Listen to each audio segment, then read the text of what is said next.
Sean todos muy bienvenidos a un nuevo repaso de Escuela Sabática. Ahora estamos en Buenos Aires, Argentina, y hoy nos vamos a tomar un super avión porque tenemos que ir al viejo continente. Nos vamos para las Europas porque ahí nuestro queridísimo Friends Tito tiene el tema. Así que, Tito, el tiempo es todo tuyo.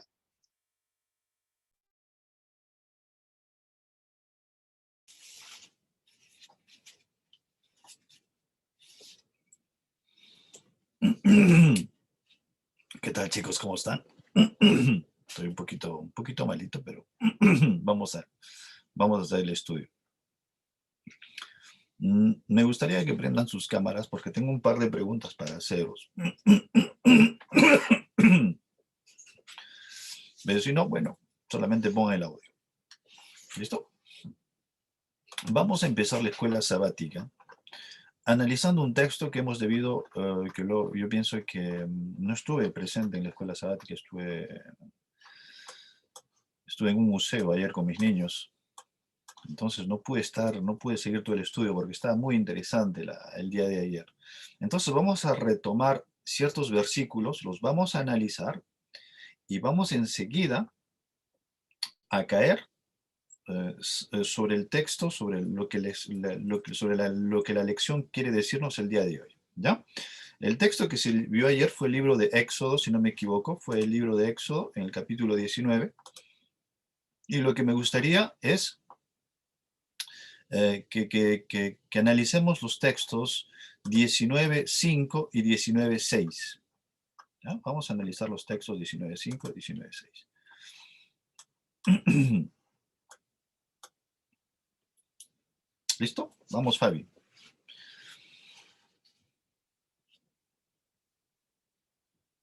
Sí. 5. Ahora pues, si diereis oído a mi voz y guardareis mi pacto, vosotros seréis mi especial tesoro sobre todos los pueblos, porque mía es toda la tierra.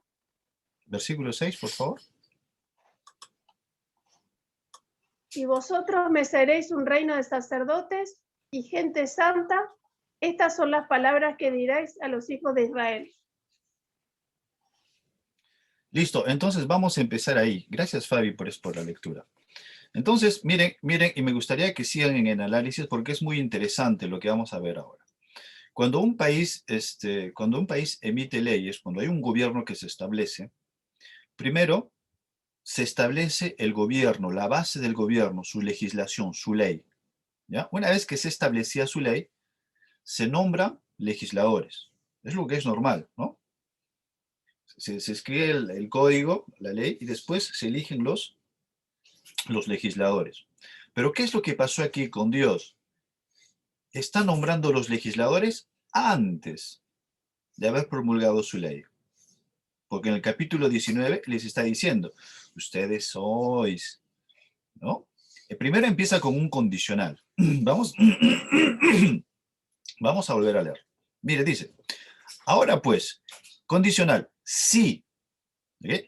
Si diereis oído a mi voz y guardareis mi pacto, vosotros seréis mi especial tesoro sobre todos los pueblos, porque mía es toda la tierra. ¿No? Y en el versículo 6 dice, y vosotros seréis mi reino de sacerdotes. Y esa es la palabra que vamos a analizar ahora, sacerdote. Sacerdote tiene que hacer un trabajo, es un legislador. Acuérdense del trabajo que hacían los sacerdotes, ¿no? Tenían que mediar, tenían un trabajo en el santuario, tenían un rol muy importante, eran ministros de Dios. ¿Ya? Pero miren, estamos en el capítulo 19 y Dios está nombrando primero su pueblo y después está dando su ley. Lo que nos tiende a decir, lo que nos indica que su ley ya estuvo antes. Porque muchas personas piensan que la ley que se instauró en el Sinaí, o sea, la ley de Dios, fue instaurada en el Sinaí, ¿no? Pero miren aquí, nos muestra que el hecho de que la ley se escriba después, se promulgue después de los legisladores, indica que la ley ya estuvo antes, porque en un gobierno de orden, primero está la ley, y después están los legisladores, ¿no? Miren, dice, y vosotros seréis mi reino de sacerdotes y gente santa. Estas son las palabras que dirás a los hijos de Israel. Miren, las dos palabras que vamos a ver aquí es sacerdote. Sacerdote viene del hebreo kohem, ¿ya? Que quiere decir, ustedes serán mi nación de sacrificadores. Un trabajo, lo que hemos dicho hace un momento. Ustedes son mis legisladores, ¿ya? Ustedes van a ser mi pueblo. Ustedes no van a ser cualquier persona. Ustedes tienen un trabajo que hacer, ¿ya? Acuérdense, ahora vamos a ver, el pueblo que Dios había escogido, dice, ustedes tienen un trabajo que hacer. ¿Pero qué? El hecho de decir, seréis mi especial tesoro, el verbo utilizado para decir nación santa es kadosh, ¿ok?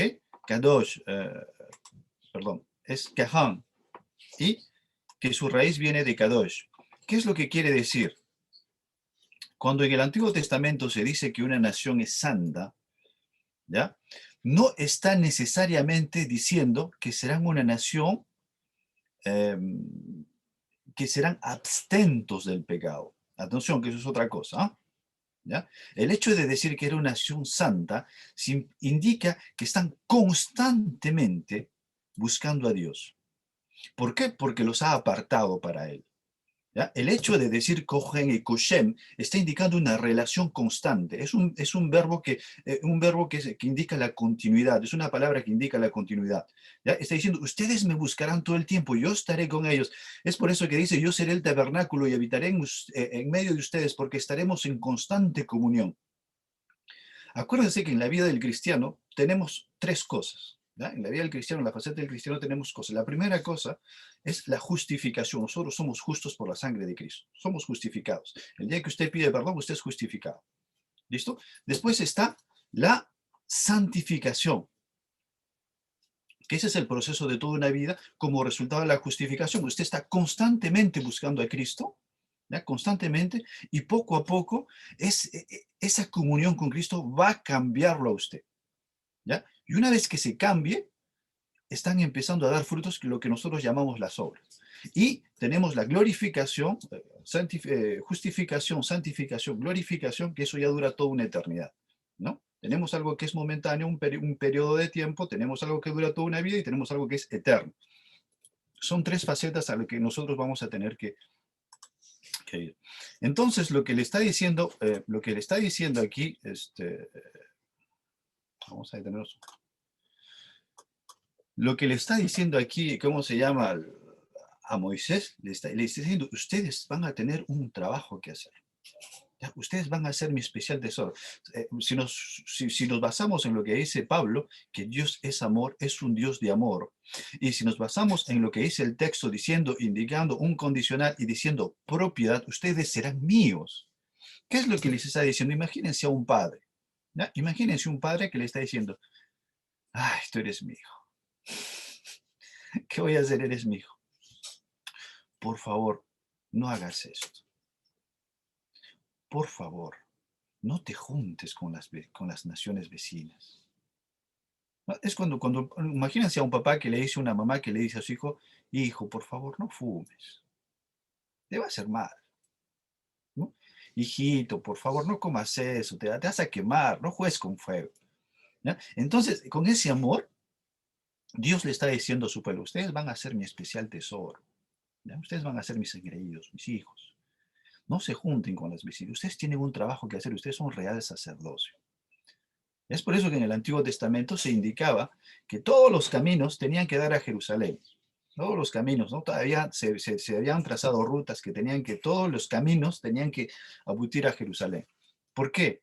Porque cualquier persona extranjera que quisiera conocer del Dios, ¿no? De ese Dios que abrió el Mar Rojo, de ese Dios que sometió todo un imperio, el imperio egipcio, ¿no? A ese Dios, pues tenía que ir a Jerusalén. ¿Y en Jerusalén qué iba a encontrar?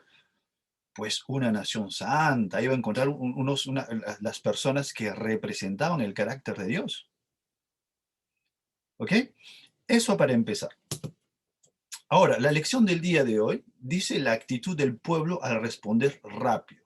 ¿No? Vamos a verlo aquí. Am, ¿Dónde está? Me perdí. Listo. Entonces el pueblo responde rápido. Dice, cuando se establece la ley y quiere hacer alianza y les dice, bueno, yo haré un pacto con ustedes, si ustedes obedecen y todo eso, y el pueblo dice, sí, haremos eso, ¿no? Y la lección del día de hoy se sitúa en la fe que el pueblo tenía. ¿Ya? Estaba más basada para explicarnos un poquito lo que es justificación por la fe, y a riesgo de repetirme, me gustaría preguntarles, ¿qué es lo que entienden ustedes por fe? Está en el segundo párrafo de vuestra lección del día de hoy. Está hablando de la fe. Dice que los actos se tienen que realizar por fe, que nosotros tenemos que actuar por fe y por fe y por fe, etcétera, etcétera. Entonces suena bonito en teoría. ¿Ok? Suena bonito en teoría. ¿Qué entienden ustedes por fe? Y de eso vamos a analizarlo también. ¿Qué se entiende por fe?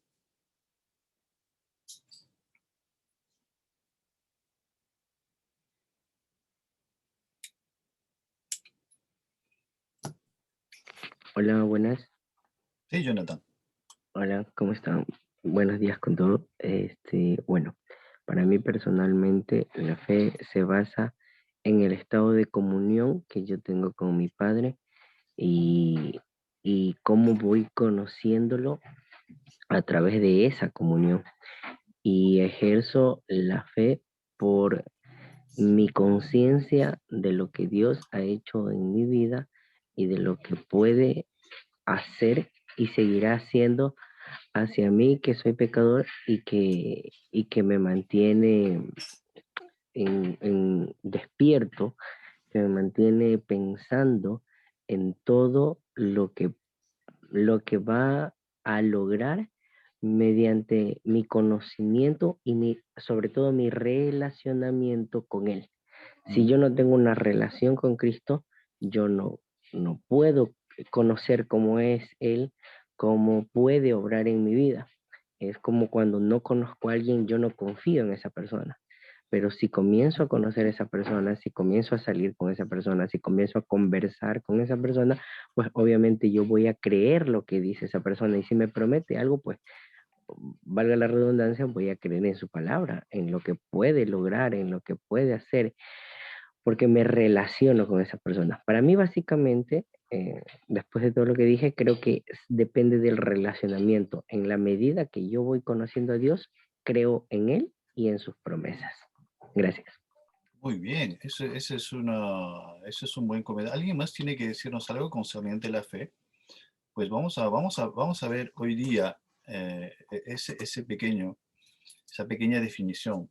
Porque muchos de nosotros a veces pensamos que si yo tengo fe, yo voy a manipular a Dios, ¿no? Ese es el concepto vago que tenemos de la fe. Si yo tengo fe, pues Dios va a hacer lo que yo le pido, ¿no? Si yo tengo fe, si yo, por ejemplo, a ver, vamos a ver. Claro, ¿no? Si por ejemplo, si yo tengo fe, Dios me va a dar lo que le estoy pidiendo. Si yo tengo fe y yo le pido a Dios un Mercedes del año, pues Dios me va a dar un Mercedes del año, ¿no? Si yo tengo fe y tengo que creer. Y a veces utilizamos la excusa de la fe para querer manipular a Dios. Y eso no es así. La fe se le dio al hombre justamente, como hizo mi hermano Jonathan, para aprender a conocer a Dios, estar sometidos a su voluntad, cualquiera que sean las circunstancias.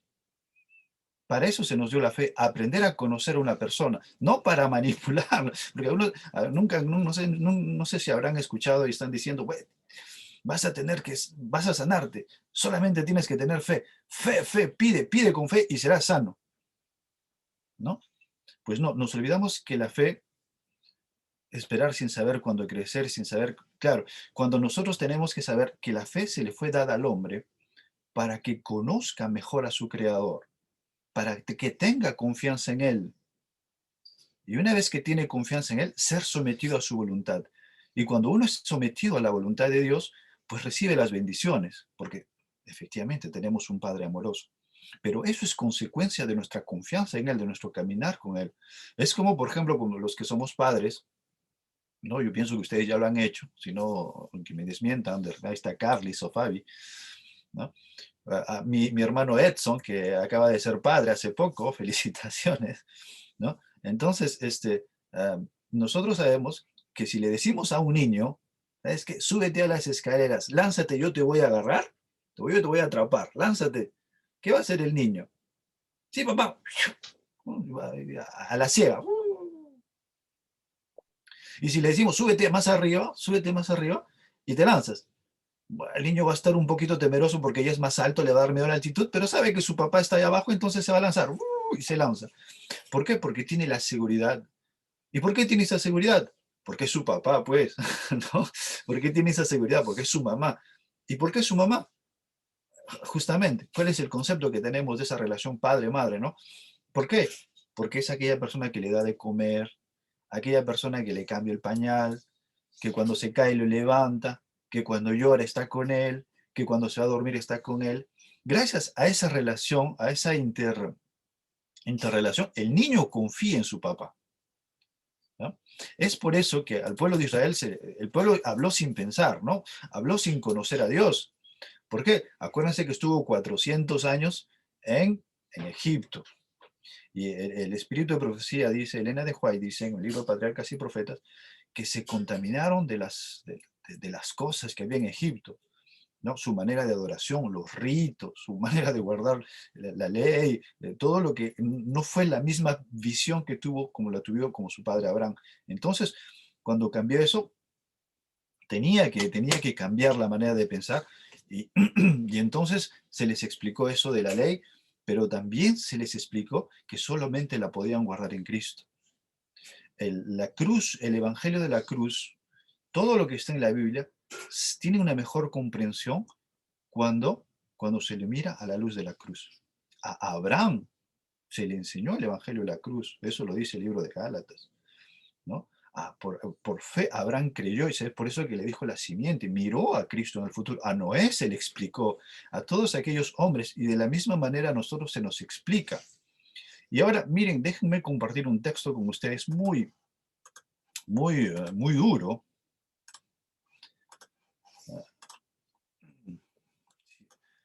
Si es cierto que que la fe es la confianza, si es cierto que la fe es se nos dio para nosotros para conocer más a nuestro Dios, tenemos que darnos cuenta también que el ayuno, a veces pensamos porque si ayunamos, Dios nos va a dar por lo que le hemos pedido, ¿no? Tenemos que ayunar. El ayuno se le dio al hombre para que tenga una cabeza, un pensamiento más lúcido y estar de esa manera más receptivo a la voluntad de Dios. Porque hagamos lo que hagamos, Dios es el rey del universo y es su voluntad la que rige el universo. Cuando nosotros aprendemos eso, nos sometemos a su voluntad. Acuérdense, Dios pone reyes, quita reyes, guía el universo. Mismo Beethoven dijo en la sinfonía, no me acuerdo en qué sinfonía dijo, aquel que guía las estrellas, quien guía por su senda al sol, ¿no? El Señor es el que hace todo. Si puede controlar todo, pues, mi vidita, que es un granito de arena, no la va a poder controlar, no la va a poder guiar. Pues claro que sí. Y a veces nos sometemos, pues, miramos que hay un problema y estamos, uy, el Señor me ha olvidado, me ha olvidado. Y es por eso que nosotros no somos pacientes. No somos pacientes. Si nos ponemos a pensar, a ver, si nos hablamos un poquito más concernientes a las promesas, a la fe y esa esperanza, debemos darnos cuenta que, por ejemplo, a Noé, ¿cuánto tiempo se le tomó comprender la voluntad de Dios? ¿Ah? ¿Cuánto tiempo? Sí, Fabi. Sí, cuando vos estabas diciendo eso me vino a la cabeza el tema de que Dios me había advertido cuando leí Conducción del Niño y que había vuelto a la iglesia, me había dicho, digamos, que me hizo ver que yo tenía que mandar a los chicos a la escuela adventista. Pero ¿cuál era el tema? Es que yo no tenía plata. Tampoco tenía, el trabajo mío no daba para pagar semejante, que digamos, para mí es una fortuna. Las dos cosas, es una fortuna poder mandarlo ahí y era una fortuna pagar. Entonces, durante ese tiempo que decidí obedecer a Dios, se me acumularon las deudas. Pero fíjense que yo estaba segura, porque estaba segura que Dios me había orientado para que yo lo lleve allá. Entonces, Dios, a medida que yo fui conociéndolo, relacionándome, como decía nuestro hermano, me fui relacionando y me fue dando seguridad, y yo sabía que tarde o temprano Él iba a hacer, en el momento que Él decidiera hacerme pagar la deuda. Y fíjense que pasaron varios años, y en el momento más delicado, más difícil, que fue el año pasado, donde la gente estaba desesperada y todo, Él me mostró su poder y que estaba al control, permitiendo que pagara toda esa deuda. Entonces, Dios me hizo ver de que cuando Él me dice algo, o que yo tengo que obedecer, Él después me da todo lo que yo necesito para llevar a cabo esa obediencia. Y la verdad que, digamos, para nosotros es más fácil relacionarnos con Dios y obedecerlo, porque sabemos que estamos tranquilos, justamente como decías vos, sabiendo que es nuestro Padre, que Él nos ama más que nosotros mismos. Entonces no tendríamos que tener dudas de que todo depende de Él y todo está al control de Él. Y poder vivir, digamos, tranquilo, más allá que hay situaciones que por ahí nos atemorizan o nos ponen mal, pero estar seguro de que todo lo que está pasando se está cumpliendo de acuerdo a lo que Él escribió y de acuerdo a su voluntad. Gracias, Fabi. Es que es la verdad, nosotros debemos, la fe se le dio al hombre para que comprendiera la voluntad de Dios y conocerlo más profundamente. Dime, ¿cómo se llama, Jonathan? Hola, nuevamente. Yo creo que a veces tenemos un concepto errado de la fe y pensamos que la fe significa recibir, o sea, lo que pidamos, solamente recibir, recibir, recibir. Y yo creo que la fe se basa en que uno, como decía al comienzo, el relacionamiento con Dios y que nosotros lo busquemos de todo corazón. O sea, ese es el efecto de la fe, es el propósito de la fe, que nosotros busquemos a Dios, busquemos de Él y que dejemos doblegar nuestra voluntad hacia Dios y lo que Él pueda hacer, no lo que nosotros queremos pedir. Muchas veces es que creemos que la fe es pedir, pedir, pedir y esperar que solamente se reciba porque así lo creemos. O sea, cuando leemos es la convicción de lo que se espera, es la certeza de lo que se espera, la convicción de lo que no se ve. Yo voy a comenzar a pedir. Eso es todo. Y no, es más bien relacionamiento con Dios, como le decía, y que a mí obligar en mi voluntad o doblegar mi voluntad a conocer más de Dios. Abraham no ejercitó la fe hasta que no comenzó a conocer de Dios. Sus antepasados probablemente conocían de Dios, pero él tuvo que tener un relacionamiento personal con Dios. A mí no me sirve lastimosamente lo que Tito conozca de Dios o lo que Fabiana conozca de Dios, sino lo que yo debo conocer de mi Señor y doblegar mi voluntad a Él para recibir no todas las cosas que quiero, sino bajo la voluntad de Dios, lo que necesito. Y lo que primero necesito, si lo ponemos al contexto de buscar primeramente el reino de Dios y su justicia, las demás cosas vendrán por añadidura, pues lo que Dios desea darme a mí primordialmente es el reino de los cielos y la vida eterna. En eso creo que también deberíamos reflexionar un poco. Gracias. Claro, no, es muy bien lo que han dicho. A veces nosotros intentamos, sobre la excusa de tener fe, queremos a veces someter a Dios a nuestra voluntad, ¿no? Sin saber que nosotros debemos esperar la voluntad de Dios. Otra cosa, por ejemplo, hablando de estos personajes de la fe, si nos podemos a pensar un poquito en lo que pasó, Noé, 120 años para esperar una promesa. Imagínense, a Moisés le dijo, se le tomó 40 años, cuando le dijo, tú vas esperar las promesas, las respuestas de Dios. La respuesta más corta que vemos en la Biblia, sin las oraciones de Jesús, contando el 92% de oraciones, de respuestas, se han dado en un lapso de tiempo. La más corta ha sido de Daniel, 3 semanas. Tenemos a Abraham, se le prometió algo 25 años después. Y es que cuando Dios responde una oración, responde en todo el contexto. No solo nosotros tenemos una visión humana de las cosas, nosotros miramos solamente lo que está frente de nosotros. Pero Dios está arriba, ¿no? Y mira todo el contexto, mira todo el escenario. Y como él mira todo el escenario, el momento en que él responde, responde a todo el escenario, no responde a una persona. Es por eso que a veces nos sorprendemos cómo Dios utiliza personas para darnos a veces un mensaje, una palabra, un aliento, un versículo, ¿no? Y esa persona no da. ¿Por qué? Porque a veces el Espíritu trabaja. Y eso es, acuérdense lo que pasó en la barca, cuando Jesús estaba durmiendo. ¿Qué es lo que pasó en la barca? ¿No? Cuando pasó la tormenta y pasó todas esas cosas. ¿Qué les dijo Jesús? ¿No? ¿Dónde está vuestra fe? Y Elena de White dice que es la misma pregunta que se le hace al pueblo hoy en día. ¿Dónde está vuestra fe? ¿Dónde está vuestra fe? Miren lo que dice este texto del Libre Evangelismo, página 505, dice: durante 40 años la incredulidad, la murmuración y la rebelión impidieron la entrada del antiguo Israel en la tierra de Canaán. No entraron porque habían gigantes, no entraron porque había un ejército poderoso, no entraron por eso, ¿no? No entraron simplemente porque no creyeron lo que Dios les dijo. Dios les dijo, vayan, toman, ¿no? Cojan esas ciudades para ustedes, yo estaré con ustedes, vayan. ¿Qué hicieron? Enviaron espías. Ah, son muy grandes, tienen más fuerza. Tuvieron miedo. Ah, dudaron de mí. Y es que en la Biblia, o el espíritu de profecía también, cuando usted duda de Dios, de sus promesas, pues está tratando a Dios de mentiroso. Dios tiene tiene la fuerza de crear. Él dijo, hágase la luz, y la luz se hizo. Si Él promete algo, pues con mayor razón lo va a cumplir.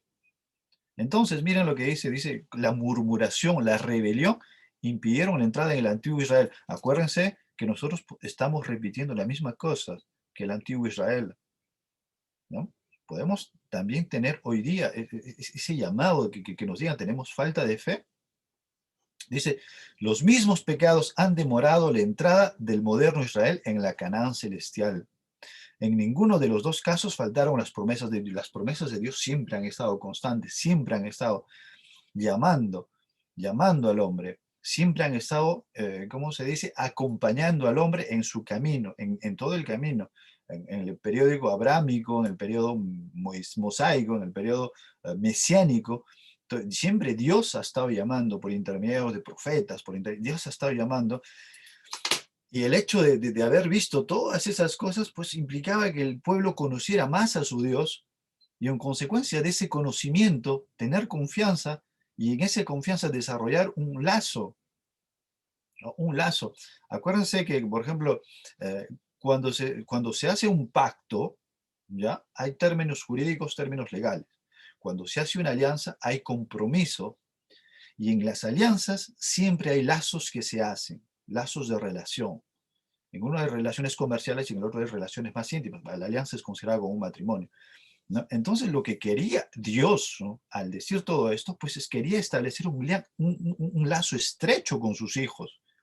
Cuando les está diciendo, ustedes serán mi especial tesoro, ¿no? Nunca han agarrado a su hijo y le han dicho, pucha, qué guapo que eres, cómo te quiero, ¿no? De la misma manera, imagínense a Dios hablándole a su pueblo, ustedes serán mi especial tesoro, ustedes serán mi nación santa, ustedes serán esto, ¿no? Pero por favor, no te contamines con la gente, no hagas lo que la gente está haciendo, no te contamines con los paganos, no hagas esto, no hagas esto. Pequeñas advertencias, ¿por qué? Porque sabían que de una manera iban a afectar el conocimiento que el pueblo tenía de Dios, el conocimiento, ¿no? Porque del conocimiento nace la fe, de conocer a esa persona. Usted no se puede casar siendo ciego si no conoce a la otra persona. Para casarse tiene que primero conocerla, tiene que decirle buenos días, invitarle ¿cómo se dice?, una comidita, salir con ella de la mano, decirle qué bonitos ojos tienes, algo. Y ese tipo de acciones hacen que las dos personas se conozcan hasta el momento en que se digan sí. De la misma manera, Dios quería llevar a su pueblo de la mano y mostrarle que Él estaba siempre al pendiente de su pueblo, siempre estaba vigilando. Cuando había mucho sol, la nube cubría cuando no había pan, el maná caía del cielo, y cuando tenían sed, agua de la roca, ¿no? Y todo eso simbolizaba al Cristo, al Cristo. Entonces, este pueblo, mirando todo eso, dudaba. Y nosotros que estamos repitiendo la misma historia, no estaremos haciendo lo mismo, dudando de las promesas de Dios. Miren lo que dice este texto, dice, la incredulidad, la mundanalidad, la falta de consagración y las contiendas entre el profeso pueblo de Dios nos han mantenido en este mundo de pecado. ¿Qué dice? Incredulidad. Es incredulidad, no creer, falta de fe. Mundanalidad. La mundanalidad la están asociando a la falta de fe. Y es que a veces Dios le dijo en la lección del día de ayer, lo hemos visto, ¿no? Por favor, no te mezcles. Y es que a veces, y yo lo digo tristemente, a las iglesias donde yo visito, a las iglesias donde me invitan, yo no hablo de vuestras iglesias, hay bastante mundanalidad, porque nosotros hemos copiado lo que el mundo ha copiado, lo que el mundo hace, nosotros lo adquirimos, y es bonito, ¿no? Es bonito, ¿no? Es la música del mundo. Escuchamos la misma música del mundo, ¿no? Un meneíto por aquí, mayonesa, no sé qué otras cosas. Cuando Dios nos dijo, yo los he apartado a ustedes, ¿por qué hacéis eso? ¿No? Pero no, todavía nos gusta la carne, las ollas de Egipto, ¿no? Nos gusta la música del mundo, escuchamos la música del mundo, miramos las películas del mundo, perdemos el tiempo mirando los TikTokers, los seguimos en los medios, perdiendo nuestra voluntad, sometiendo nuestro cerebro a una falta de disciplina, porque eso es lo que hace, ¿cómo se llama? Eso es lo que hacen los redes sociales, ¿no? Los medios, TikTok y todo, pues nos quiebran nuestra voluntad. ¿No se han dado cuenta que ustedes dicen 5 minutos y están ahí media hora? 35, 45 minutos y siguen y siguen y siguen. Y eso es, ¿cómo se llama? Eso quiere la voluntad de una persona. Y él está diciendo, vuestra mundanalidad, esta falta de consagración, las contiendas, hacen que ustedes pues, repitan los mismos errores que pasó con Egipto. ¿Dónde está esa nación santa? Cuando Jesús dice, cuando el Hijo del Hombre vuelva, ¿encontrará fe en esta tierra? ¿Y qué significa la fe? Pues el conocimiento de Dios, el atarse de Cristo para ser salvos. ¿Se encontrará alguien así? Nuestro hermano Víctor Manuel, nos ha escrito algo, dice, la fe más que recibir es dar o poner nuestra confianza en Dios y después podemos recibir lo que pedimos, así muestra nuestra fe como un granito de arena. Exacto. La palabra, por ejemplo, la palabra utilizada para lo que es en griego ese granito, hace más relación a la, ¿cómo se llama? A la fisiología, la biología del granito de arena que crece como un árbol, ¿no? Al procedimiento de crecimiento. Es por eso que le dice, si ustedes tienen fe, porque acuérdense de todo el contexto, no llegaron a hacer, no llegaron a hacer algo, los discípulos, entonces dice, tanto yo he estado con ustedes y si hubiesen alimentado vuestra fe, pues vuestra fe hubiese crecido, hubiese sido pequeña como un grano de mostaza y hubiese crecido como un árbol. Las raíces se hubiesen enraizado, ¿no? Ese es ¿cómo se llama de esa manera? Nosotros debemos darnos, miren lo que dice este texto. Dice, como el Hijo de Dios vivía por la fe en el Padre, hemos de vivir nosotros por la fe en Cristo. Dice, como el Hijo de Dios vivía como el Padre, nosotros debemos vivir como Él ha vivido. Tan plenamente estaba Jesús, dice, tan plenamente estaba Jesús entregado a la voluntad de Dios que solo el Padre aparecía en su vida. Imagínense esa consagración. Dice, el apóstol Pablo dice, quiera yo que haya en ustedes que vuestra mente esté sometida enteramente a los pensamientos de Cristo, que vuestro pensar, vuestro vivir sea en Cristo Jesús. Son promesas, o sea, el pueblo, Dios le está prometiendo a su pueblo, yo voy a poner mi carácter en ti. Le ha dicho, yo voy a poner, ustedes son mi nación, yo voy a reflejar mi carácter en ustedes. Y nosotros somos como el pueblo de Israel, ¿no? Vamos a las cacerolas de Egipto. No aceptamos esas promesas. Y eso es lo que pasa a nosotros. A veces nosotros estamos con un pie en el mundo y con un pie en la iglesia y diciendo, por favor, Señor, concédeme lo que te pido, dame. Pienso que tenemos que comenzar a pensar seriamente en los tiempos que estamos. Acuérdense, acuérdense lo que pasó, los eventos que pasan cada vez que Dios quiere llamar la atención del hombre hacia algo. ¿Ok? Vayamos al Sinaí. ¿Qué es lo que pasó en el Sinaí? Dios quería llamar la atención de todo el pueblo a lo que estaba pasando en el Sinaí. ¿Y qué es lo que pasó? Terremotos, truenos, la tierra tembló y todo el mundo estaba al pendiente. ¿Por qué? Cuando pasa un suceso así enorme, Dios llama la atención al suceso y llama la atención a lo que está pasando. Cuando Cristo murió pasó lo mismo, terremotos, todo el clima, lo mismo. Entonces, hoy día, imagínense, a ver, con este coronavirus, el mundo entero se ha puesto de rodillas y la predicación del Evangelio, estos Zooms que se hacen, ha hecho que el pueblo trabaje más y la gente se ha dado un gran paso concerniente a lo que es el conocimiento de Cristo. Y estas cosas nos indican que Cristo nos está llamando, o sea, está atrayendo nuestra atención hacia algo. ¿Y qué es lo que está haciendo? ¿Qué es lo que está fijando nuestros ojos? Pues en los eventos que están pasando alrededor del mundo, indicando que pueden ser o que son principios de dolores, ¿no? Debemos ser conscientes de eso, pero a veces nosotros no le damos importancia a lo que está pasando y vivimos simplemente en nuestro pequeño mundo, perdiendo el conocimiento de Dios. Y cuando usted pierde el conocimiento de Dios, pues usted pierde la fe. Desafortunadamente, usted pierde el conocimiento de Dios, pierde la fe. La distracción hace que usted pierda la fe, ¿no? Todo lo que está pasando. El diablo no es no es alguien que dicen que el diablo sabe más por viejo que por diablo. Tiene 6.000 años estudiando a la raza humana, ya sabe lo que le gusta. Ya sabe, a él yo puedo tenerlo con qué, con una película, a él con la música, a él con una chica, a él con la comida, a él con esto, a él con esto. Y volvemos a las cacerolas de Egipto, pues.